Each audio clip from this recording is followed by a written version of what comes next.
It does have a countdown. Welcome to Chad's and Tommy's Cards. Today we're bringing you our best long-term ideas for the center field position. I'm Chad. And I'm Tom. And you're Tom. All right. He showed some interest in this, which excites me. So we're going to do this one together here. So we're going to break down the center field position, and what we're trying to do is just identify who might be on a Hall of Fame track. It's the Hall of Famers in the hobby that tend to hold their value the most. So not that you can't collect who you want, but just be mindful of what you're paying for them. The Hall of Famers will cost more, but they'll retain their value. So let's see if we can pick off a few of those playing today and see if we can get in early-ish. What do you say? Yeah. All right, so the center field position for Major League Baseball is littered with just incredible talent at the top. You can see Willie Mays, Ty Cobb, Trish Speaker, Mickey Mantle, Griffey, DiMaggio. And Mike Trout, one of the players that's going to be a Hall of Famer someday. Never heard of him, but yeah, perhaps you can get it going. A couple guys that haven't. Carlos Beltran, not yet eligible, but he was the ringleader of the Astros cheating scandal, so that could hurt him. His numbers sure qualify. And Kenny Lofton, who I'm not sure what's going on there. I could do a deep dive and see why he's not in there. But again, it's not a guarantee if you put up enough wins and league leader and all that kind of stuff. No guarantee that you get in. So we just try and do our best to identify who's on track, and that gives us the best shot at picking some of these guys off. So you can see Andrew Jones had an incredible career. Certainly qualifies based on WAR, but he just fell off at age 30. But a lot of people say he's the best defensive center fielder in history, but he didn't play long enough. So that's one of the risks with these guys is you never know what could happen as their playing career goes along. Can they play 15, 20 years and be consistent play at a consistent level? So anyways, a lot of Hall of Famers here. Top 19 Hall of Famers at center field, average about 71 WAR. What we are looking for is who can put up 60 WAR by age 35 before their skills seriously decline, and then they can maybe coast into that retirement age here. So we've got 5 guys we're going to talk about today, with 7 guys total, 2 honorable mentions, and 5 guys that we're pretty interested in. So should we get at it? Yep. Let's get at it here. Honorable mention number 1 is Mr. Kyle Lewis, your AL Rookie of the Year. So, I never really got to see him play, but he's West Coast. It's past your bedtime. Oh. Well, it happens. No. I can hear that he's a good player, but I never see him. Well, he's a good player. I can never see him do good stuff. There's no question about it. So 262 average with a high BABIP, so that average is going to be a little tricky with a low isolated power. But he was, again, for rookies, I mean, he had hot and cold streaks, but he was a very good offensive player, and his weighted ones created. He was borderline elite, really. So good slugging percentage, a decent amount of home runs, all that kind of stuff. Now the problem with it's not his fault. He was a high draft pick and all that kind of stuff, but he is 25 years old, so he's getting a little bit of a late start, and that's going to hurt him in accumulating that WAR. So this is why he's more of an honorable mention, and when we get to the spreadsheet, you'll see where he fits in with everybody else. All right, second honorable mention number 2 before we get to our top 5 is Mr. Trent Grisham for the San Diego Padres. So 24 years old, just turned 24. Happy birthday, Trent. He's pretty good. He is pretty good. So he's an excellent defensive player. Kind of like Kyle Lewis. I never got to see him play, but I can hear that he's a great player. Also kind of like Kyle Lewis. He plays on the West Coast, past your bedtime. Weighted runs created, borderline elite player here. So 250 average with a reasonable BABIP. So there's room for him to maintain or increase that average just a little bit here. There's 25% strikeout rate, which is a little bit high, but a decent walk rate. Some home runs, some runs, all that kind of good stuff. And so he was able to compile 2.3 WAR on the season, which is an incredible number in 1/3 of a season. So, is this a guy that age 24, can he maintain 5 or 6 WAR, for the next decade? Then that puts him in the conversation for all-time talk. So get started young and produce young. That's the key here, right? He can someday be like Mike Trout, but maybe not as good, but he can be close. He can be close. Anybody can be close, but he won't be close, and no one will be close. That person is probably either is you or he's not born yet. I don't know. But Mike Trout's a special player, as you will see. He goes Babe Ruth, like Mickey Mantle, Willie Mays, Mike Trout. I mean, a generational type player here. So, all right, let's get into our top 5 here. All right, Mr. Luis Robert is our number 5 player here, and really he's just benefiting from getting a young start here. I really wanted him to be the Rookie of the Year because his cards were going nuts at the start of the season. So people kind of think maybe he's the next Mike Trout, as we'll see. Maybe he's not. So 23 years old, so he's got youth on his side. Yeah, I really wanted him to be the Rookie of the Year, but Kyle Lewis is still good too. He's terrific. He's terrific. Nothing wrong with any of these players here. So excellent. He had an average offensive season in terms of weighted runs created. His defense was above average. So he's a very good defender, and that's going to keep him on the field here. But he hit just 233. He did have 11 home runs. He's got the power stroke here with a 300 BABIP. So if we dig in just a little bit further here, home run to fly ball ratio was a little bit low. A lot of infield fly balls. Hard hit rate. It was pretty low, so let's look for him to start squaring up the ball just a little bit more. He's a young player, and he can certainly get it going, but he's going to be number 5 on our list. And you can see his card, the 2020 Topps PSA 10. That's Kyle Lewis. We skipped Kyle Lewis's card. Kyle Lewis compressing here at a point where people buy, but I think this is an overvalued card. And Trent Grisham's. Trent Grisham didn't have a card on Card Ladder, so Lewis Robert, however, does. So PSA 10. The first card was almost $600. I know, people just started buying when it came off. Why were people? Oh, a lot of buyers down there. Exactly. But why are people buying it for like $600? They bought into the hype train. He's like, you kind of got to wait on this stuff. And now that he's settling in at that $100 level, I think that's still a little bit high for what he's done, which is not much, but people are betting that he will do a lot more. But yes, you're correct. There's a lot more accumulation in this area, and so this could put in a decent floor. It starts right down there, and then it starts way up there, but there's not that much buyers, and then it starts getting into like a lot of buyers. Exactly, because it's getting way lower. That's what you want to look for is volume. If you see a lot of buyers coming in or a lot of sellers coming in, then it's more of a legit move. If you just have a couple people buying it up to $600, just wait because there aren't that many people convinced that's the price. That's like Billy Hamilton, only a couple people buying. Exactly. Well, I don't know if there's a couple people, but or maybe known. Speaking of Billy Hamilton, he is on the Hall of Fame list. But the Billy Hamilton, what?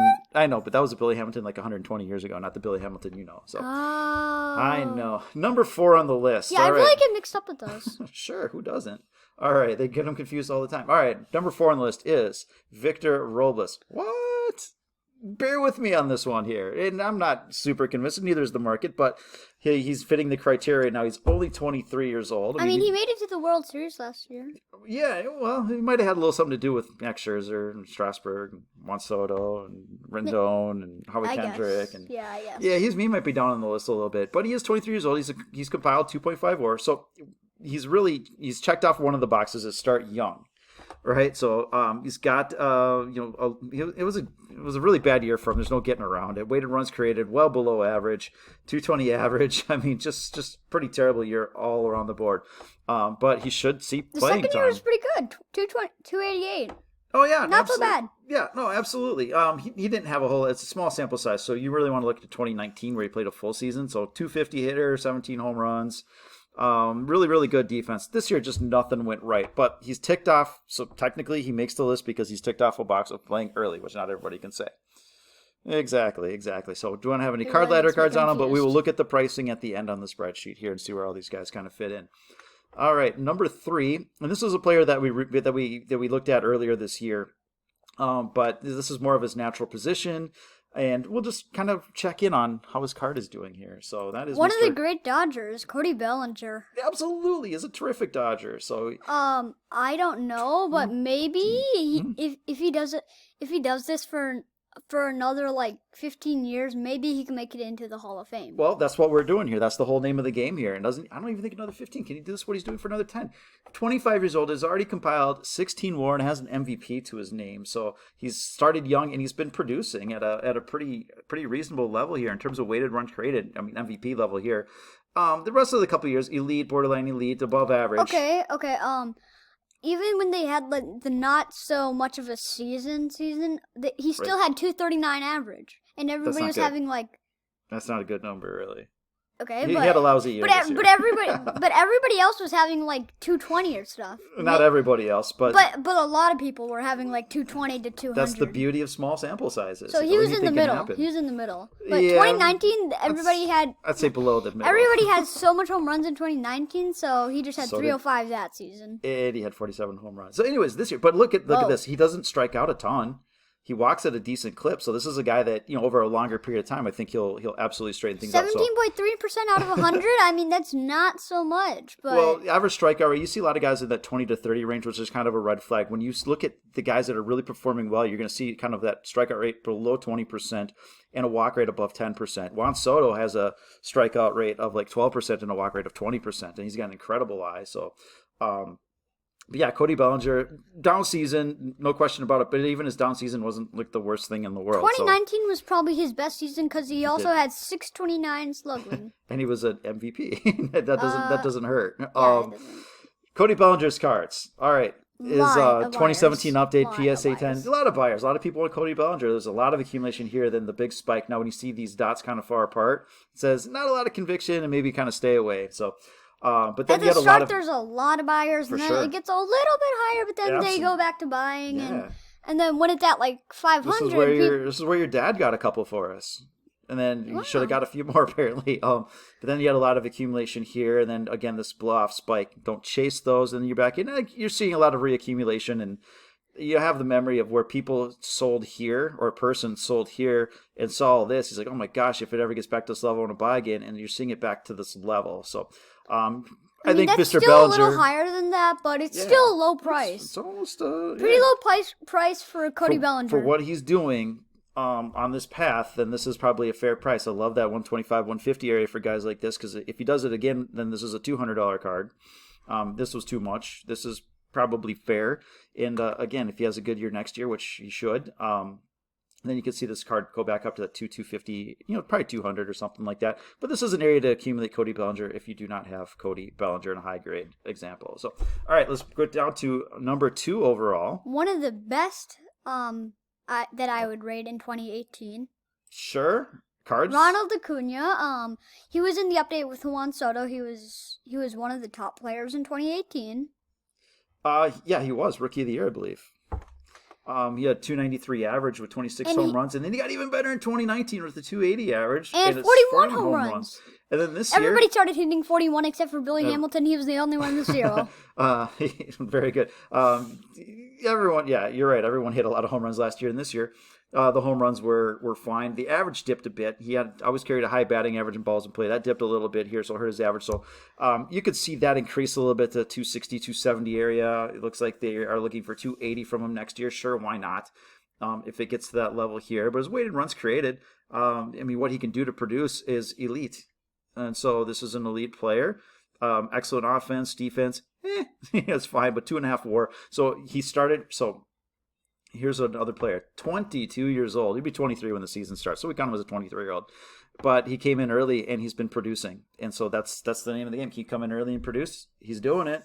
There's a lot of other things we can look at, but we know Ronald Acuna is a star. He is the one of, like, I would say the best star for the Braves, but maybe we can go with one of the best. Well, Freddie Freeman to get the MVP this year. Okay, yeah, we'll go with one of the best. If he could be Freddie Freeman, if he get, really the question about him. So his card continues to trend down. It's making new lows as well. So it just continues to trend south.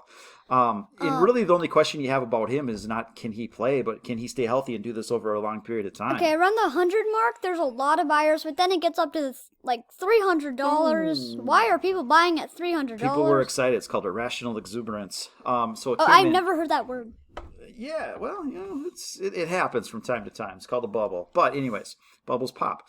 You can see that there's a lot of accumulation into here. Not a lot of conviction on the selling here. At the start, there's not that much money that people are paying for it, but there's a lot of people buying it. Yeah, well, and then it get way up to, and then it gets way up to the first graded ones came out, and a lot of people just got excited about cards in general. You could say all cards kind of did this. Now, the really good cards, Hall of Famers, they kind of held this and even made a little bit of money. That's another series I do.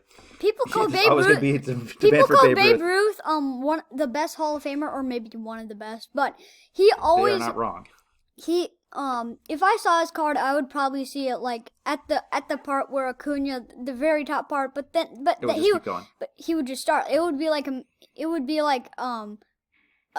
Right. It would be like a hill. Like you would go up and then straight. Absolutely, there it is. So, anyways, Ronald Acuna, this is an interesting spot. Maybe it goes a little bit further because the trend is down. But I would be buying all the way.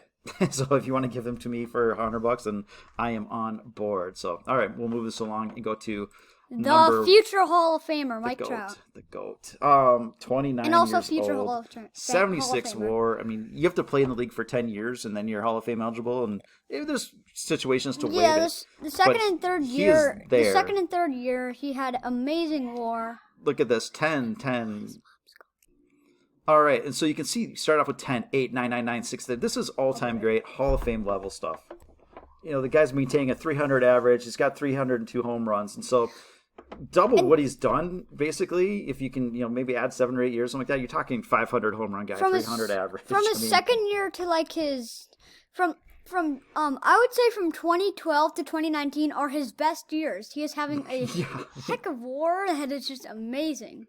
Yeah, he's awesome. That's what awesome players do. You could like pull up Babe Ruth and you'll see the same thing. So it's amazing. Like, this is once in a lifetime type stuff here. So if you do not have a Mike Trout card, that's how much buyers. It's a lot. It's a lot.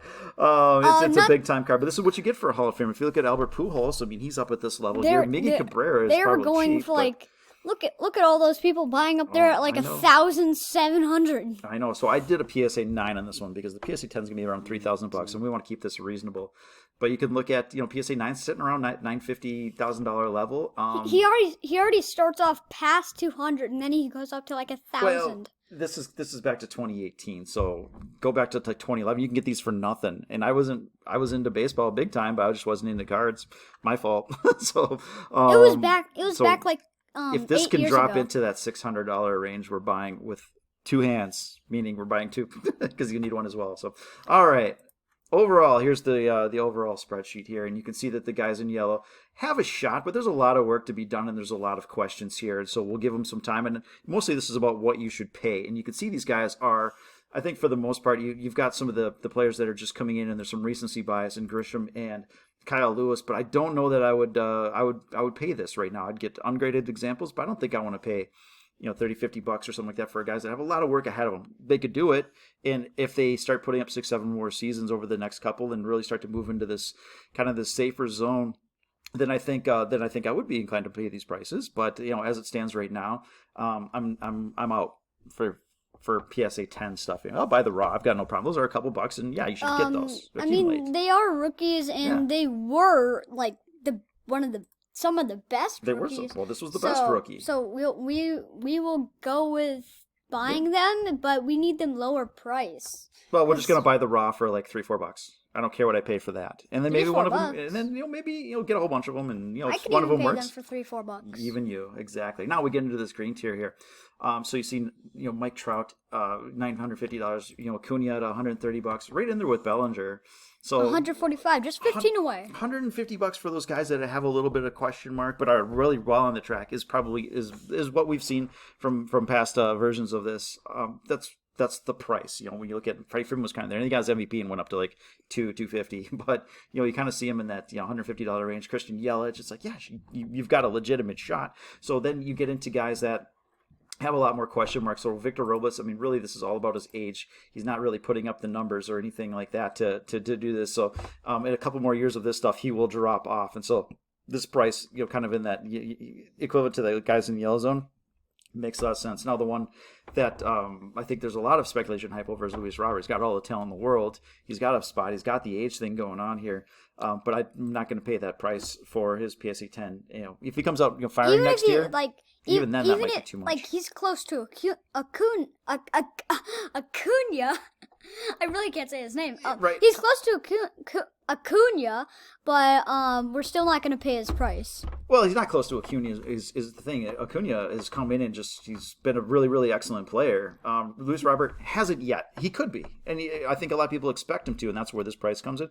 But he just hasn't done it yet. Now his defense is going to keep him on the field. His contract is going to keep him on the field. He's going to have every opportunity to show that he can play at a high level. But until he does it, this price doesn't make any sense. And so that's what you're kind of paying. So again, get Luis Robert cards. I mean, I'm not going to get the high grade card. I'm going to just in the packs. They're easy enough to come by.